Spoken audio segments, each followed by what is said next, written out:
Hello and welcome to Crushing Comics. I'm your host Peter, and I'm here with a brand new pilot series talking about one of my favorite things in all of comics, as you can see right here. That is the X-Men. So I had this idea that we should together reread all of the first 50 years of X-Men, not just the main Uncanny X-Men title, but every possible X-Men book, X-Men spin-off, X-Men miniseries. The problem is that's hundreds and hundreds of issues, and if we were to just start with the Silver Age, X-Men #1 by Stan Lee and Jack Kirby from 1963, it would take us forever before we got to some of the sweet spots in the run of the X-Men with some of our favorite modern characters.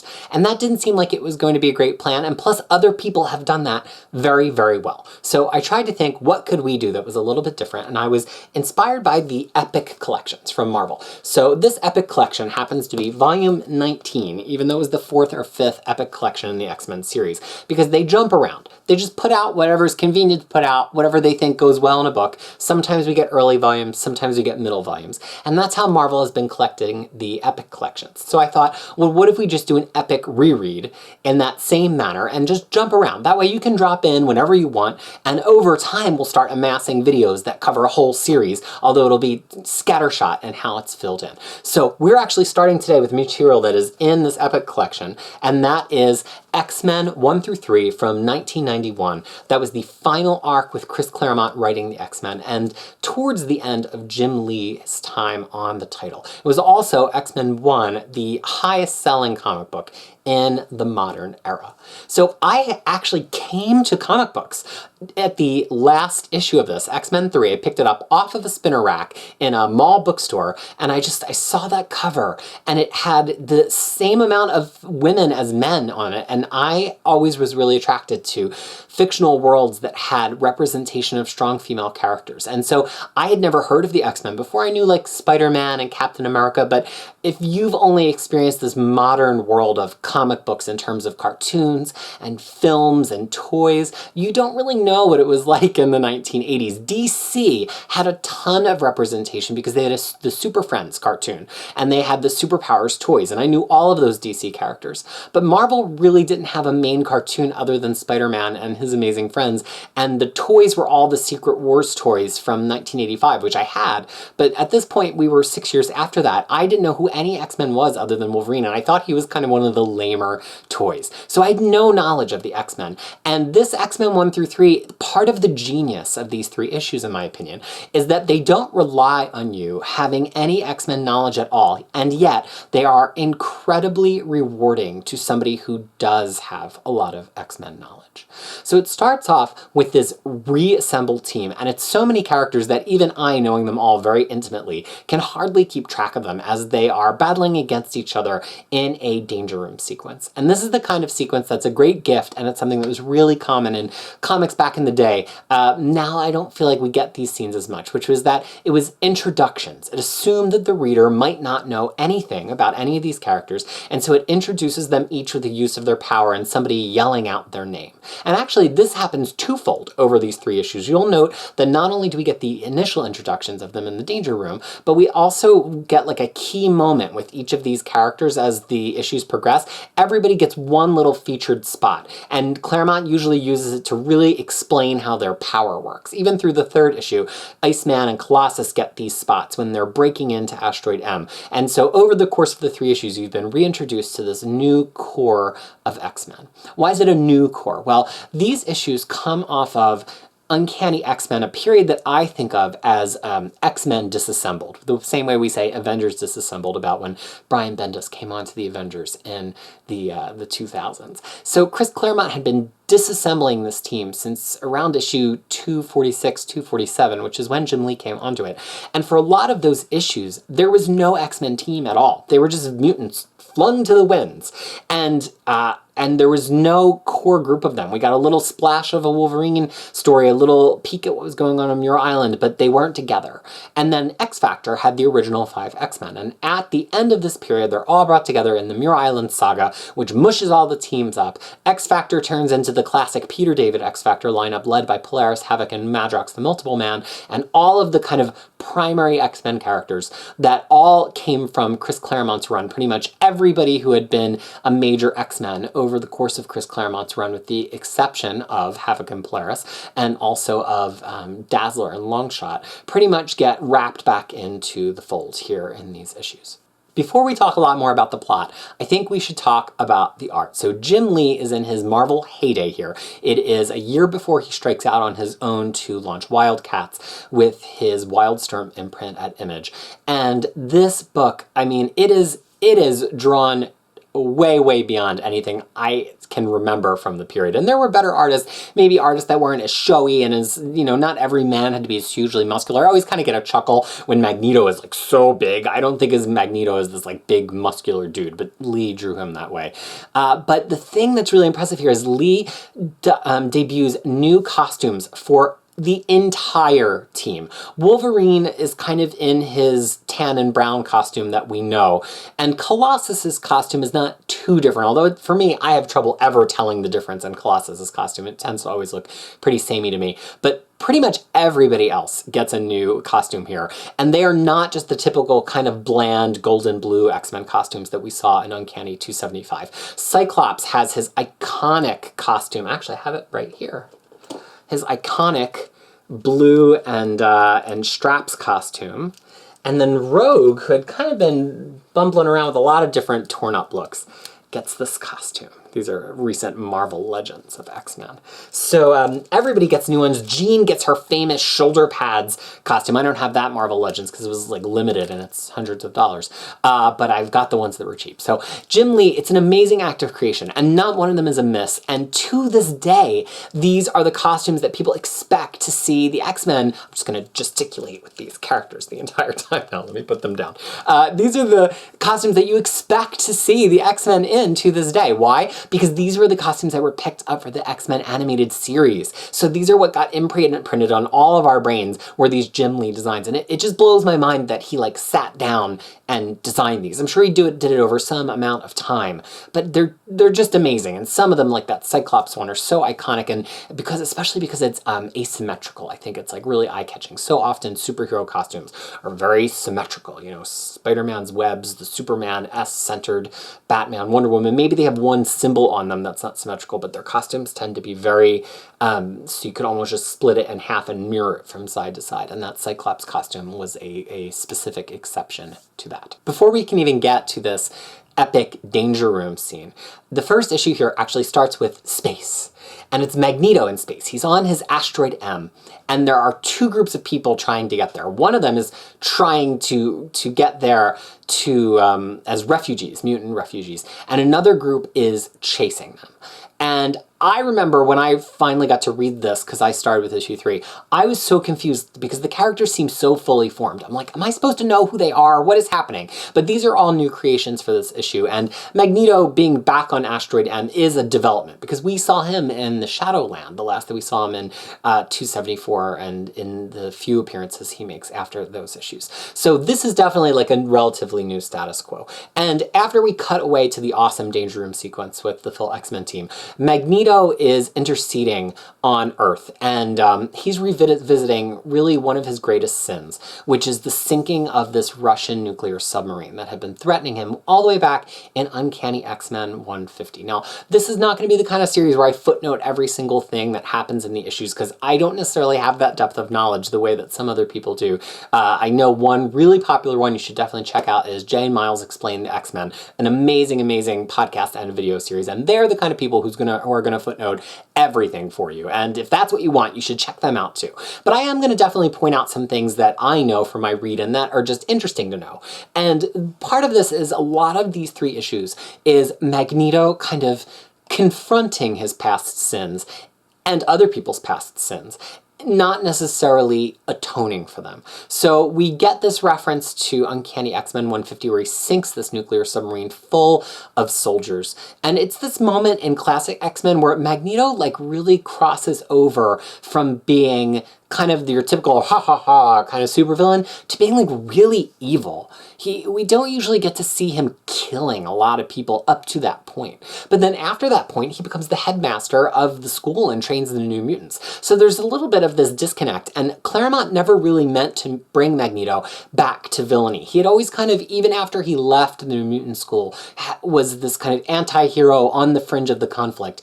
And this brings him back. But Claremont installs an aspect that allows future writers to have a little bit of play with his morals and the ambiguity of them. And it's actually the big driver of this plot. We discover that Magneto at some point had his genetic sequence tampered with by Moira McTaggart. And this goes all the way back to an appearance he made in The Defenders before he returned in Uncanny X-Men when Chris Claremont started writing it in the 70s, where he'd been regressed to the state of a child and then kind of advanced back to adulthood. And Moira had tinkered with his genetic code while he was an infant. And so he's claiming now that how could he know that any choice was his own anymore? Maybe she had tinkered in a way that made him turn back to evil, you know? But it's kind of a spurious argument because all of that Magneto stuff came after that point. Like, yes, he sunk the nuclear submarine after he was tinkered with, but he also became the headmaster after he was tinkered with. So, like, he did both great evil and great good after that. And by the end of this arc, it kind of comes out that her tinkering really couldn't be sustained across a mutant's physiology, because the more they use their mutant powers, the more they're just themselves. And so she makes the argument back to him that, like, it's kind of a nature versus nurture thing, that it doesn't matter how she changed his code or how she nurtured him as a baby, it's his nature to be Magneto, and that's who he's going to be. One thing I often forget over time, having not read this for a while, is how much it focuses on scenes that are not just the X-Men and Magneto. We have a lot of Nick Fury in these 3 issues. So Nick Fury was another character who turned up in that 270s run of Uncanny X-Men.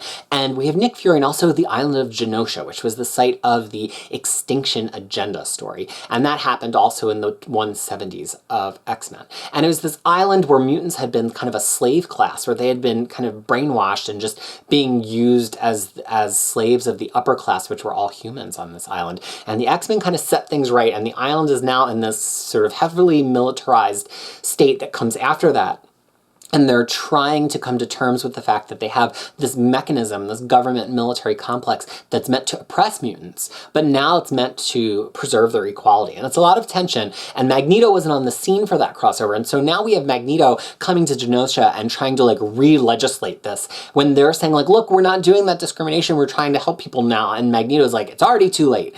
And this, to me as a kid, I had no idea that that was the story that had happened. It probably took me another year or two to get all of those back issues. So I just thought that this was just a thing. It was just a thing in the Marvel universe that there was this island where there had been mutant discrimination. It seemed to me, even as a kid, to mirror what I knew about apartheid in South Africa. And so I just kind of applied that model to it and assumed. And I don't think you really need to have read Extinction Agenda to really understand what is going on with those scenes. But I think it definitely lends a little bit deeper understanding if you have, and it shows how Claremont is kind of going around to resolve a lot of the open threads that he has left from his run, and also to leave them still a little untied, just like with the genetic modification, so that other writers could pick them up in the future. Even though he's walking off the title, he's not doing so, he's doing it with a mic drop, because I think these issues are fantastic, but he's not doing it in a spiteful way at all. One team of the X-Men goes to confront Magneto here in Genosha, and on that team is Rogue. She's part of this X-Men Blue team that are a part of this 1991 X-Men title. It's Cyclops, Wolverine, Beast, Gambit, Psylocke, and Rogue, and then Jubilee jumps in some of the time too, although she's not in this initial arc at all. And Rogue has some recent history with Magneto, a semi-romantic recent history, and she, at points in this story, kind of almost becomes our main protagonist and our point of view character, because she's unwilling to accept any of the sides of the fight here. She's unwilling to accept Magneto is totally evil and that he needs to be killed. She's not willing to accept that Magneto should just be allowed to go and do whatever he wants. She pleads with him, and he kind of like saves her repeatedly. She gets hit by a missile, but then the Acolytes track her down, and ultimately her team tries to retrieve her, but you get the sense that Magneto maybe would have just left the X-Men behind, but Rogue is with them, and so he brings them to Asteroid M. Later on Asteroid M, when all the Blue team are brainwashed and having to fight their Gold team compatriots, Rogue is one of the first characters characters to break through the psychic conditioning to realize that she's been brainwashed. And the reason that's given is the same reason that Magneto's mutation at the hands of Moira McTaggart didn't last, which is that when the X-Men use their powers, it kind of pulls them towards being reset. It's a strong physiological signal to their brain that they should kind of be in their natural state. And the brainwashing protocol wasn't strong enough to resist that. And it's interesting that that's applied to Rogue because her absorbing power is always on. It's never not on. She's just sometimes not using it by touching someone. And similarly, Wolverine is one of the first, of course, to break out of the conditioning as well. But Rogue never uses her absorbing power in this entire sequence, although she hints at it a couple times. This was a point that it was really not used that heavily. It was portrayed as being like really bad for her psyche. And so she mostly is just using her powers absorbed from Miss Marvel, which is her strength and flight. Part of what is interesting to me about that is that Claremont highlights his ex-women so much here. He was known as being this writer who developed amazing female characters. His casts always had more than just that one Smurfette character, right? Like the one woman on the cast. Even though X-Men started like that with Jean Grey in the Boys Club, Claremont never returns us to the point where there's only one woman on the team. And all of his women have remarkable scenes in this. So Psylocke really gets to show her power as part of this team with her psychic knife, and she actually briefly takes down Magneto. She's the only X-Men that manages to go one-on-one with him and succeed in this arc. We get Rogue in her protagonist form, and then we also get Storm flying this transparent X-Men glider to the edge of space at the beginning of issue 3. So that was the first thing I ever read, and I was like, oh, this woman is so cool! And then on top of that, Jean Grey creates a telekinetic grappling hook that crosses miles across space to latch on to the asteroid and kind of winch the X-Plane in. And I think that was the moment that I truly fell in love with X-Men. Again, I was picking up issue 3 and I hadn't read 1 and 2 yet, and I was transfixed. I just could not believe it. I was into the feats. You hear a lot of people, comic readers, talking about like, oh, well, Storm's best feat is that she created a tornado this big. I've never been that kind of a comic reader, but as a first-time comic reader, it was definitely cool to see like the characters. Storm never in this whole arc just fires like a little lightning bolt. Like it starts out with one of the most impressive things that she ever does at the very edge of the atmosphere, and that was really, really appealing to me.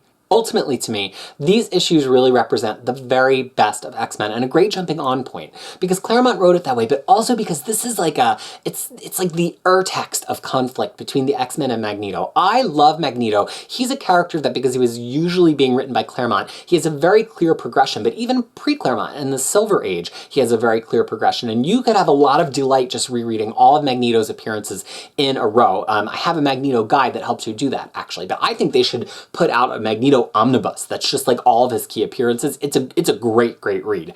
And but you know, none of the specific appearances are so satisfying that they feel like the conflict between Magneto and the X-Men, because there's always some tricky other character, or there's some extenuating circumstance. It never feels like as pure as that first confrontation he has with them back in X-Men 1, although I will say their confrontation with him in his volcano base in the 1-teens of X-Men feels pretty primal in that way. But these issues, to me, it's like the ultimate conflict. We've got all the X-Men on the board, we have Xavier around, you know, we have this very specific kind of philosophical divide with Magneto. Magneto who's finally saying, you know, screw Earth, like I'm done with it. We're just gonna do this mutant thing on a satellite that is orbiting the planet, because I'm done trying to negotiate with these earthly powers, who in turn have activated these Magneto protocols that they have that are going to, you know, to be their way of assassinating him and dealing with him from afar, that involves all of these, you know, energy beams and ceramic composite helicopters and missiles, because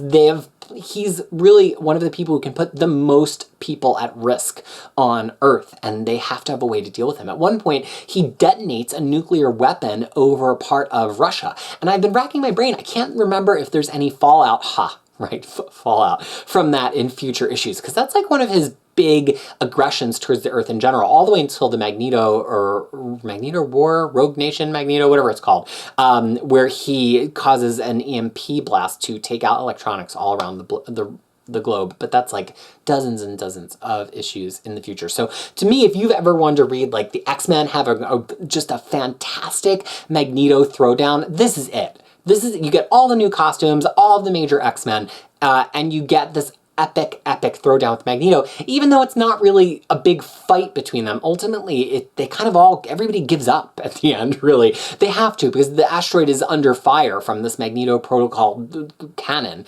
And so, he lets the X-Men slink off. He says, I was never here to try to kill you. They leave, and he perhaps dies with the asteroid, although we see that that's not the case later in Fatal Attractions. So, but the big fight really comes in issue 1 and 2 as the X-Men, the blue team, have a big face-off with him. We don't really get to see the gold team have their big head-to-head with Magneto here.